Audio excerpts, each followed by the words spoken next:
Hello viewer and welcome to Captain TV and to a program I Can Make It, your program of choice. I am your host Elijah Kaka. They don't see anybody with disability.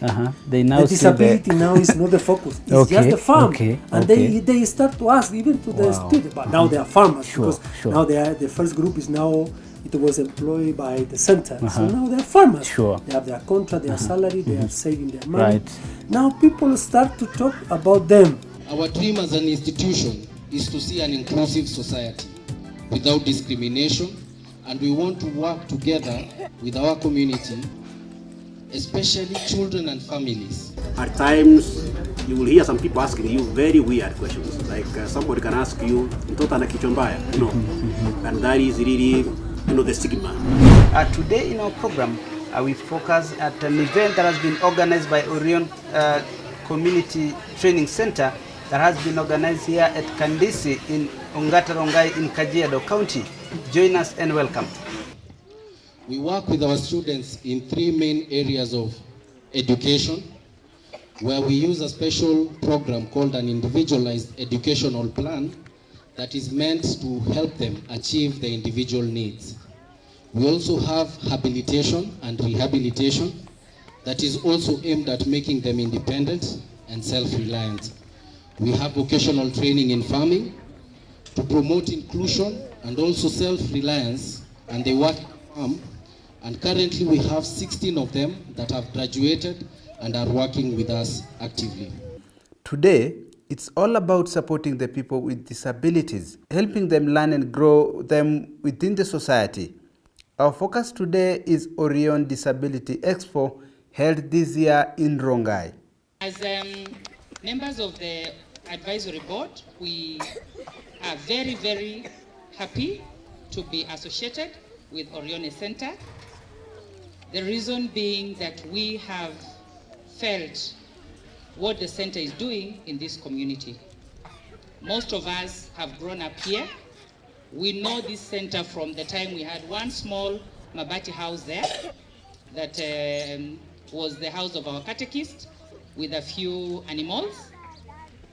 People who were here 10, 15 years ago, when they pass here, they do not recognize this place.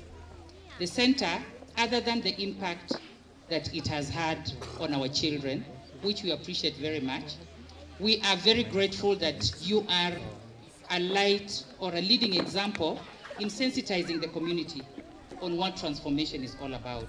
It is not a job you're doing, it is a calling that you're doing. We pray that you continue with the same passion. Let's take time and break down what Orione does to help children with disabilities. Shika. There's some sound that it produces here. So that sound, he learns to hear what is coming from there.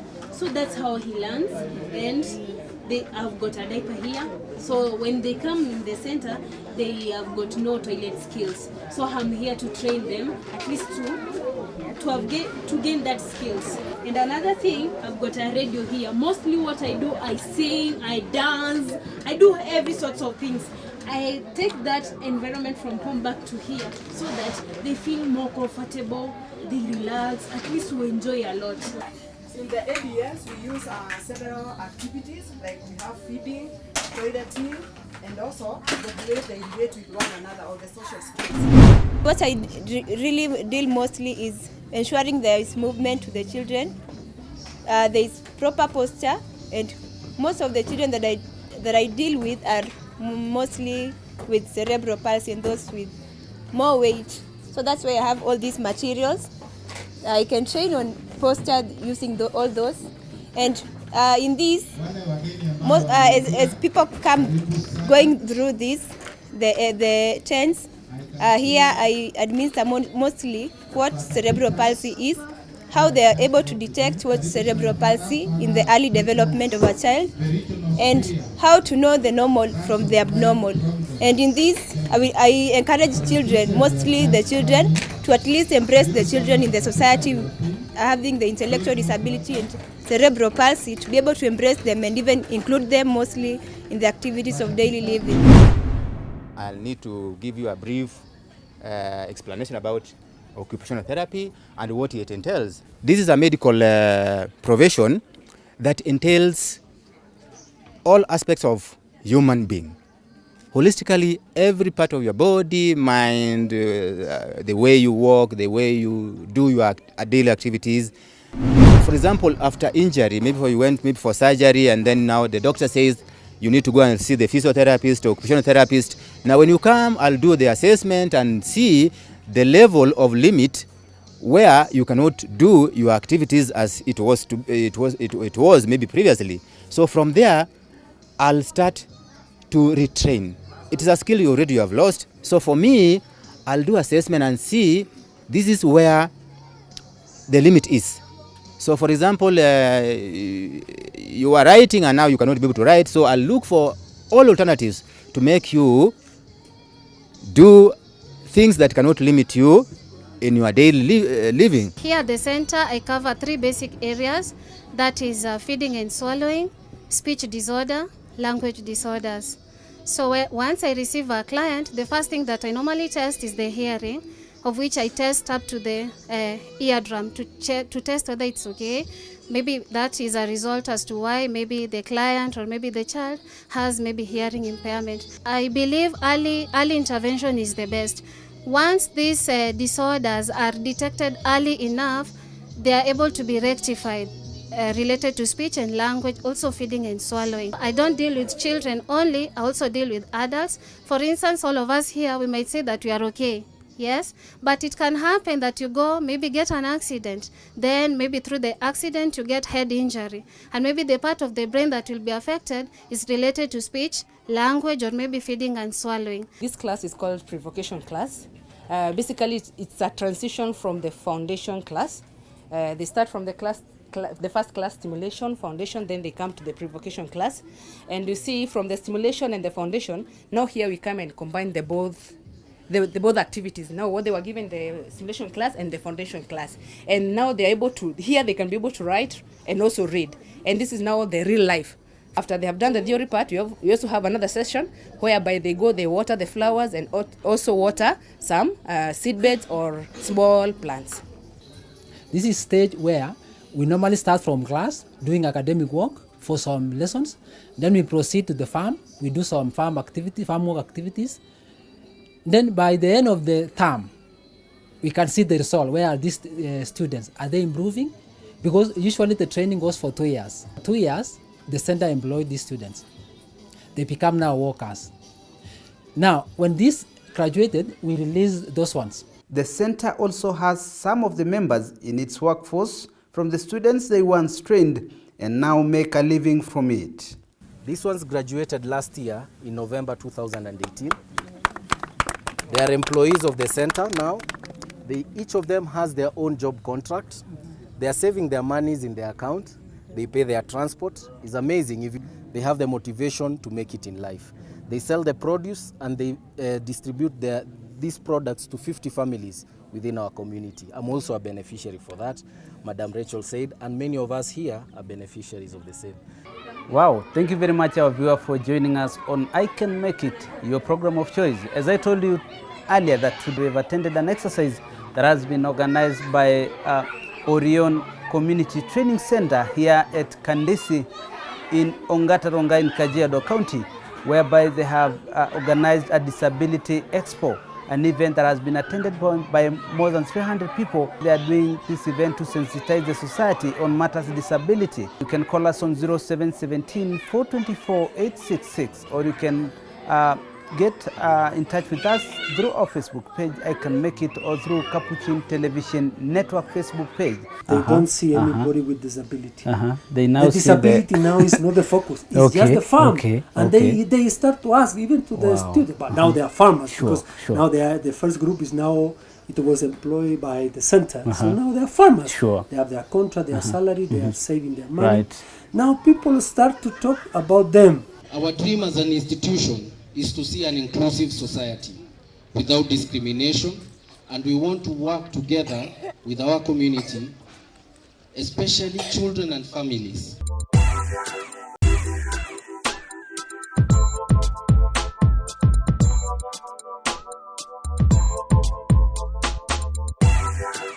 Welcome back, our viewer, and thank you for joining us on I Can Make It, your program of choice. As I told you earlier, that today in our program, we have attended a program, or rather an event that has been organized by Orione Community Training Center at Kandisi in Ongataronga in Kajiado County.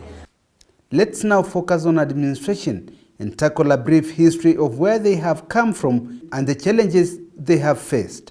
Orione Community Training Center, or rather Don Orione Community Center, was started by the Catholic Congregation of the Sons of Divine Providence in the year 2005. The congregation has parishes, a theology school, a seminarium, and also they have this center that is in Kandisi and a second one in Kaburugi, with a total population of 100 children and youth with intellectual disabilities. We work under the charism of our founder, who is Don Orione Luigi, who says he needs to work with the most vulnerable people in the society, and for him, children and youth with intellectual disability, each one of us needs an opportunity. And the center is all about that, giving love and opportunity to these children and youth. So we train them in the farming area, and from this we have 17 of them who have graduated and are actively working. All the founders of different congregations, they always think how we can help poor people. For our founder, he thought that among the poor people, there is a group who is more vulnerable. Because poor are everywhere and kind of poverties are many. But for him was important, where are the most vulnerable? So he said, are people with intellectual disability. Why? Because intellectual disability can make people even to be in need of support. Some of them, they will be independent. They will be they will be able to develop their own project in their life. But others, like a person with cerebral palsy, a person with autism, they will need always support company. As any other organization, Orione Center has also undergone some challenges. So the first challenge is the parents. We need to really involve them more. We need to convince them and motivate them to bring out their children. Because you see, that's where the whole journey starts. With the funding is always a challenge. Because we are working in an area that is quite special and complex. And because, let's be honest, people invest in regular education because, sorry to say, probably the community feels, or even the parents feel, that at some later part of the year, there is a return back. The children will come back to take care of their families. This is the notion that we have as a community. But it's different for them. And for this reason also, the parents are not really very convinced about paying school fees for them. So this puts us at a financial dilemma. In social places like church and some other places. Because you will keep on, you will not concentrate until you find out where your child is. That's a major challenge. And also people, most people don't understand these children. Because some people think that, they are badly behaved children. And it's because you are failed as a parent to take good care of them. At times, you will hear some people asking you very weird questions. Like somebody can ask you, your child is being put aside. When other children are learning, your child is being put aside. And yet I was actually paying the same amount of fees that other children were paying. So the teacher told me that, okay, I'm sharing it in confidence with you, but don't mention my name. But for me, I feel they're actually doing a disservice to you. It was just a normal school for because I actually took him there because I thought that maybe by interacting with other children, the speech would come out. Despite the challenges, we also can't forget the support they receive from sponsors. Now the problem is how the society answer to the need of people with disabilities. So at the end, the people is different. The person became disabled when the society put the barriers. So it's the society the one who create the disability. If there is something that we can admire in them, they are themselves. They are transparent. They will not pretend. They will not please anybody. They are themselves. Let's be honest, people invest in regular education because sorry to say, probably the community feels, or even the parents feel, that at some later part of the year, there is a return back. The children will come back to take care of their families. Yes. This is the notion that we have as a community. But it's different for them. And for this reason also, the parents are not really very convinced about paying school fees for them. So this puts us at a financial dilemma, because we need to pay the teachers, we need to pay the rehabilitation team. So for this, I have a task to look for resources from outside. And we have a very good answer for this from international donors, Iki Family Foundation and Inat Foundation from Chile. We have well-wishers also from our local community. So funding is always a challenge, because we can always do more. Our institution is open to receive help in kind from nurses, volunteer physiotherapists, so that we can give more support to our students. Wow, thank you very much, our viewer, for joining us on I Can Make It, your program of choice. I hope today you've learned so many things from the event that I told you earlier, that we have attended an event that has been organized by Orione Community Training Center at Kandisi here at Ongata Rongai. I have been your host, Elijah Kaka. See you next time, and may God bless you.